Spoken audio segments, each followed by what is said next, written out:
Bonjour, bonsoir, bonne nuit pour les no-life. Je vous fais une vidéo très courte pour vous parler d'un fait que j'observe en ce moment que vous avez peut-être remarqué vous aussi. Les gens sont poussés à avoir la haine de l'autre, du moins une animosité. Ça peut être la haine d'un peuple envers un autre, ou de la violence verbale envers quelqu'un qui revendique avoir une identité dont on n'a pas l'habitude. En tout cas, tout est fait pour que les gens se mettent à détester une autre communauté. Vous ne me croyez pas? Écoutez bien ce que les gens disent autour de vous, et écoutez-vous vous-même, ça servira peut-être. Que ce soit par la force des choses ou la force de mains invisibles, c'est un fait. Là où c'est bien fait, c'est qu'il y a des situations concrètes qui poussent à cette haine progressive et montante. On ne peut pas dire « non mais tu rêves !» Non, certains ne semblent pas avoir le choix que de donner involontairement une image négative d'eux-mêmes.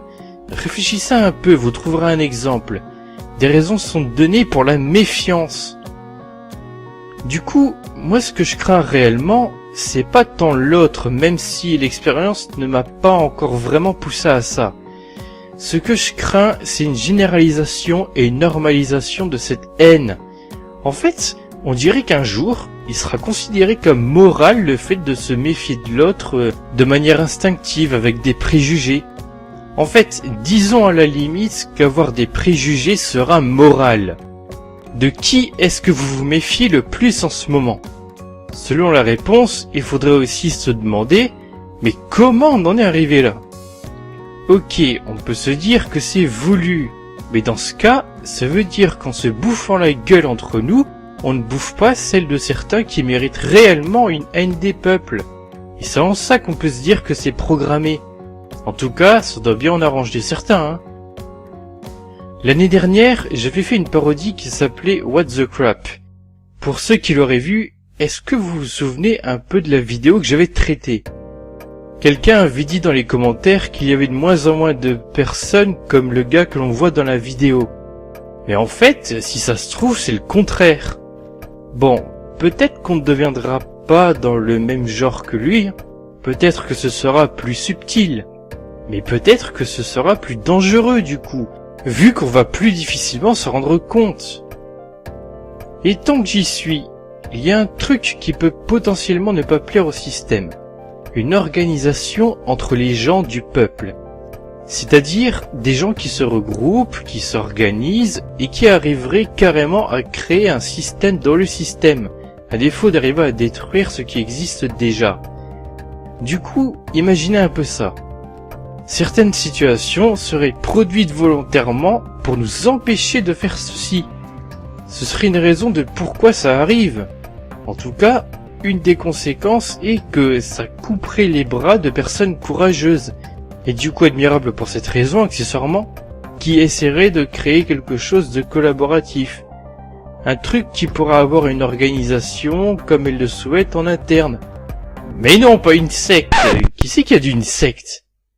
Bon, sérieusement, je compte sur vous pour comprendre ce qu'il y a à comprendre dans cette vidéo. Bientôt, nous serons tous rongés par la haine et la peur. Et les gens semblent tout bonnement préférer ça plutôt que de penser. Le plus important n'est même pas de chercher et de regarder les coupables, mais de nous regarder nous, car c'est ce qui nous touche le plus directement. Donc, ne cherchez pas trop à savoir non plus le pourquoi du comment, car, de toute façon, on va perdre du temps à chercher une vérité qui sera toujours plus loin que ce que l'on verra. D'ailleurs, faites gaffe aux soi-disant 10 heures de vérité, car ça aussi c'est un truc qui est bien foutu. On ne croit pas l'enculeur A. Bon, ok, donc on va voir une personne B. X temps plus tard, on se rend compte qu'en fait, il faut l'appeler l'enculeur B. Bon, du coup on se rabat sur une personne qui n'a l'air de rien, qui a l'air d'être une simple personne qui a la chance d'avoir eu un public, et en fait, il y a une possibilité qu'il soit l'enculeur C. Bref, l'information, des fois, c'est l'art de choisir qui va nous enculer, en fait.